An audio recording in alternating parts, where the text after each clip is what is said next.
Assalamualaikum warahmatullahi wabarakatuh. Bismillah walhamdulillah wala haula wala quwwata illa billah. Allahumma salli ala Muhammad wa ala ali Muhammad. Assalamualaikum ya Rasulullah. Assalamualaikum ya Habiballah. Rabbi shrah li sadri wa yassir li amri wahlul 'uqdatam min lisani yafqahu qawli, amma ba'd. Ikhwani fillah rahimakumullah. Bersyukur kita kepada Allah Subhanahu wa taala. Pada kesempatan yang berbahagia ini, Allah masih memberikan kesempatan kepada kita untuk dapat bertemu kembali dalam bedah buletin dakwah kafah edisi nomor 168, bertepatan dengan tanggal 4 Rabiul Akhir, kemudian juga bertepatan dengan tanggal 20 November 2020 Masehi. Dengan judul Khoman Haram dan Induk daripada Segala Kejahatan. Ikhwani fillah rahimakumullah. Rancangan undang-undang minuman beralkohol yang diajukan DPR menuai kontroversi. Ternyata tidak semua pihak menyetujui pelarangan minuman beralkohol tersebut. Padahal sebagaimana disampaikan oleh sejumlah fraksi di DPR yang mengusulkannya, rancangan undang-undang larangan minuman beralkohol atau rancangan undang-undang Minol ini adalah untuk melindungi masyarakat dari dampak negatif yang timbul karena minuman beralkohol. Berdasarkan temuan kepolisian, banyak tindakan kriminal dilatar belakangi oleh minuman keras. Para penentang rancangan undang-undang ini berargumen sebaliknya. Menurut mereka, tidak ada korelasi minuman beralkohol dengan tindak kriminal. Rancangan undang-undang ini juga dianggap mengancam sejumlah sektor yang berhubungan dengan sejumlah kepentingan bisnis seperti industri minuman keras, perhotelan, dan industri pariwisata. Ikhwani fillah rahimakumullah. Khamar adalah sesuatu yang mengharamkan. Dalam kitab Lisanul Arab, khamar secara bahasa adalah sesuatu yang memabukkan dan dihasilkan dari perasan anggur. Fairuz Abadi dalam Kamus Al-Muhit mengartikan khamar tidak jauh berbeda dengan Ibnu Manzur. Namun, ia menambahkan bahwa khamar itu lebih umum, bukan hanya dari perasan anggur saja. Ini menurutnya adalah pendapat yang paling benar. Ikhwani fillah rahimakumullah. Dalam Kamus Al-Muhit disebutkan khamar adalah sesuatu yang memabukkan dan diproduksi dari perasan anggur dan selainnya. Pendapat yang paling benar adalah khamar tersebut bisa dihasilkan dari perasan apa saja dan bukan hanya dari perasan anggur semata. Pasalnya, ketika khamar diharamkan, di Madinah ketika itu tidak ada khamar yang diproduksi dari perasan anggur. Minuman orang Madinah ketika itu diproduksi dari kurma segar. Dinamakan khamar karena dengan minuman khamar peminumnya akan mengalami disfungsi akal atau menutupi fungsi akal. Ikhwani fillah rahimakumullah. Khamar adalah haram dan ini tidak ada perbedaan di kalangan para ulama tentang keharaman khamar ini. Banyak nas Al-Quran maupun hadis yang menunjukkan keharamannya. Pada awal ketentuan tentang khamar diturunkan secara bertahap, lalu pada akhirnya Allah Subhanahu wa taala mengharamkan khamar secara mutlak. Inilah yang berlaku seterusnya.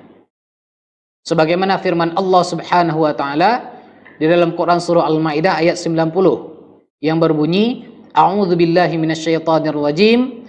Ya ayyuhalladzina amanu innamal khamru wal maisir wal ansabu wal azlamu rijsun min amalis syaitan fajtanibuhu la'allakum tuflihun.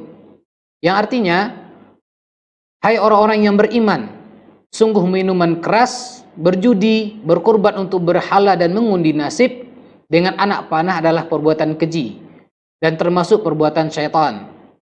Karena itu jauhilah perbuatan-perbuatan itu agar kalian beruntung. Quran surah Al-Maidah ayat 90.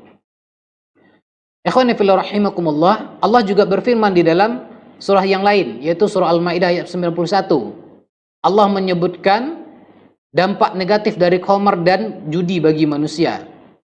menciptakan kerusakan sosial dan melalaikan dari mengingat Allah Subhanahu wa taala seperti melalaikan mengingat salat.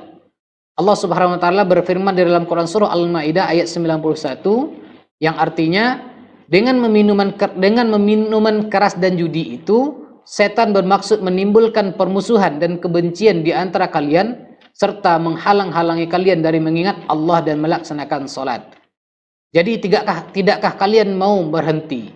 Ini firman Allah Subhanahu wa taala. Ikhwani fillah rahimakumullah, khamar adalah setiap minuman yang memabukkan sebagaimana sabda Rasulullah sallallahu alaihi wasallam yang artinya setiap yang memabukkan adalah khamar. Setiap yang memabukkan hukumnya haram. Siapa saja yang meminum khamar di dunia lalu ia mati sedangkan ia masih meminumnya dan dalam keadaan belum bertaubat, maka ia tidak akan meminumnya di akhirat, tidak akan masuk surga. Hadis riwayat Imam Muslim. Ikhwani fillah rahimakumullah, khamar haram dikonsumsi meskipun sedikit jumlahnya, juga meskipun tidak memabukkan.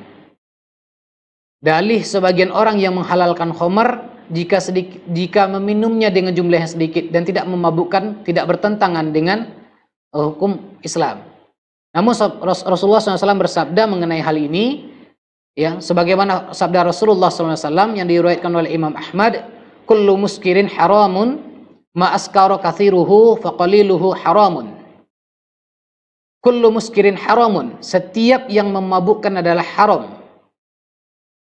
Ma askara kathiruhu, apa saja yang banyak membuat mabuk, faqaliluhu haramun, maka sedikitnya pun adalah haram. Hadis riwayat Imam Ahmad.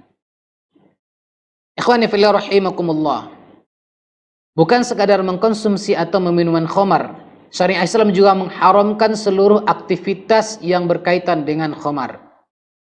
Dalam suatu riwayat dinyatakan, yakni dalam hadis yang diriwayatkan oleh Imam At-Tirmidzi, dinyatakan bahwasanya Rasulullah SAW melaknat khamar 10 golongan. Yang pertama pemerasnya, yang kedua yang meminta diperaskan, yang ketiga peminumnya, yang keempat pengantarnya, yang kelima yang minta diantarkan khamar, yang keenam penuangnya, yang ketujuh penjualnya, yang kedelapan yang menikmati harganya, yang kesembilan pembelinya, dan yang kesepuluh yang minta dibelikan. Hadis riwayat Imam At-Tirmidzi. Itu adalah 10 golongan orang yang terkena laknat daripada meminum minuman khamar. Ikhwani fillah rahimakumullah, berdasarkan hadis ini, seluruh aktivitas yang berkaitan dengan khamar adalah haram. Seperti bar, kafe, kemudian restoran yang menjual khamar, profesi sebagai bartender, uang hasil penjualan daripada khamar, dan cukai dari minuman keras juga haram secara mutlak. Ikhwani fillah rahimakumullah, khamar jelas-jelas merusak lapisan masyarakat. Syekh Ali As-Sabuni dalam tafsir ayat Al-Ahkam minal Al-Quran mengatakan bahwa tidak pernah disebutkan sebab keharaman sesuatu melainkan dengan singkat.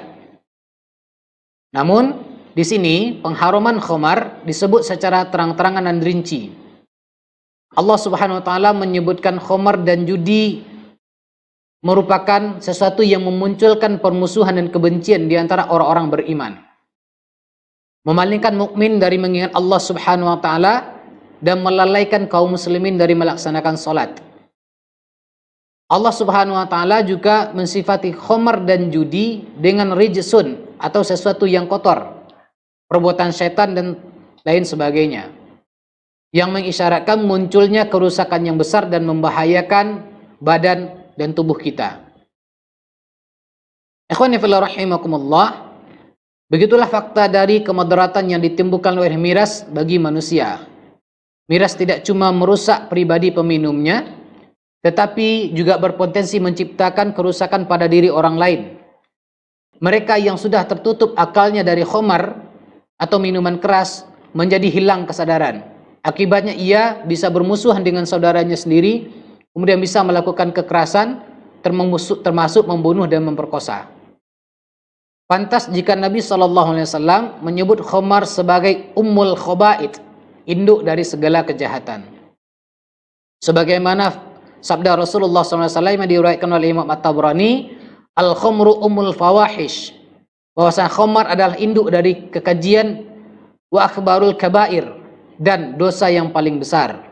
Man syarabiha, siapa saja yang meminum khamar, waqa'a ala ummihi, ia bisa berzina dengan ibunya sendiri, wa khalatihi, dan saudari ibunya, wa ammatihi, dan saudari ayahnya. Hadis riwayat Imam At-Tabrani. Ikhwani fillah rahimakumullah, peringatan keras Rasulullah SAW ini sesuai dengan fakta, di mana di Amerika Serikat sendiri ada satu lembaga yang menangani kecanduan alkohol dan obat-obat terlarang, NCADD, National Council on Alcoholism and Drug Dependencies, pernah merilis laporan 40% kekerasan terjadi disebabkan faktor alkohol. Lembaga itu melaporkan setiap tahunnya ada sekitar 3 juta tindak kekerasan. Kejahatan itu meliputi pemerkosaan, pelecehan seksual, perampokan, dan segala bentuk kekerasan mulai yang ringan hingga sampai yang berat. Ikhwani fillah rahimakumullah, ternyata di tanah air miras juga menimbulkan banyak persoalan sosial.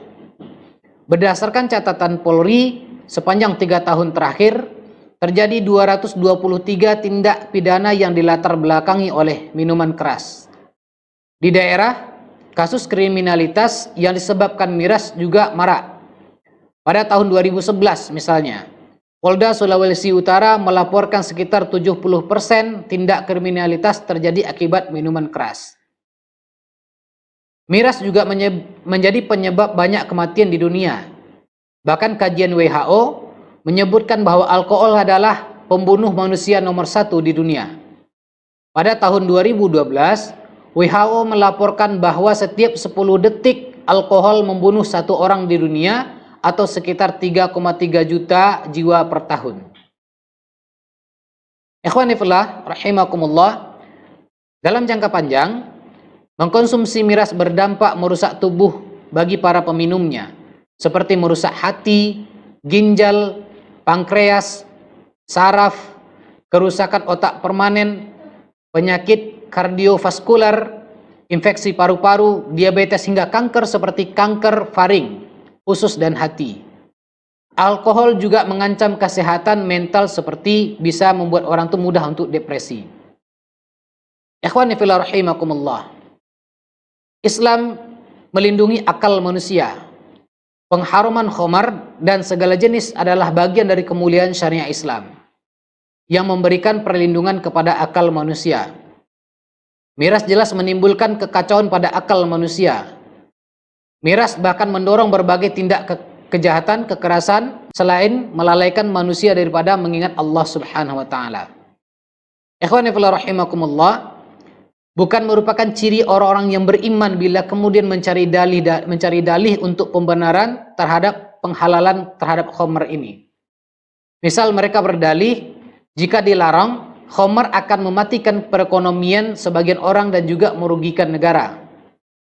Memang berdasarkan data Kementerian Keuangan, realisasi penerimaan cukai dari minuman mengandung etil alkohol atau MMA mencapai 3,61 triliun selama periode Januari hingga September 2020. Inilah yang sering membuat sebagian orang kemudian mencari alasan untuk menolak keharaman khamar. Ikhwani fillah rahimakumullah, sudah saatnya bagi kaum muslimin mengambil sikap yang tegas. Hanya menjadikan halal dan haram sebagai standar perbuatan dan penyusunan undang-undang. Itulah sikap sejati seorang mukmin. Bukan mempertimbangkan untung rugi materi.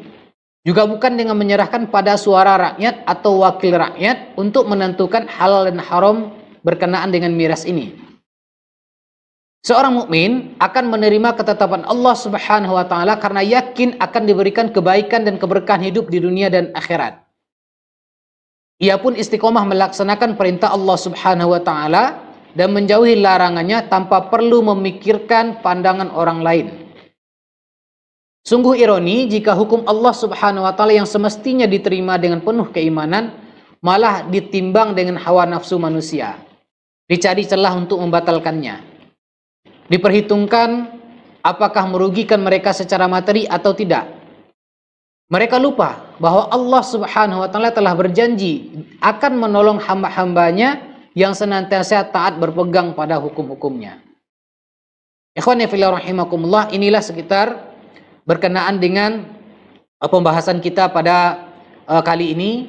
Mudah-mudahan bisa kita ambil hikmahnya, dan mudah-mudahan setiap kaum muslimin yang ada di negeri kita menentang terkait kemudian berkenaan dengan khamar ini, karena memang kita memahami bahwasanya khamar ini adalah biang daripada segala kejahatan, dan kita berharap kemudian minuman khamar di negeri kita ini segera hilang, dan bahkan kemudian kita bisa meminimalisir terjadinya tingkat-tingkat kejahatan. Demikian dari kami. Jika ada benarnya semata-mata datang dari Allah Subhanahu wa taala, dan jika ada salahnya itu semata-mata datang dari kami sebagai manusia yang tidak luput dari khilaf. Oleh karena itu, kami mohon maaf yang sebesar-besarnya. Akhirul kalam. Assalamualaikum warahmatullahi wabarakatuh.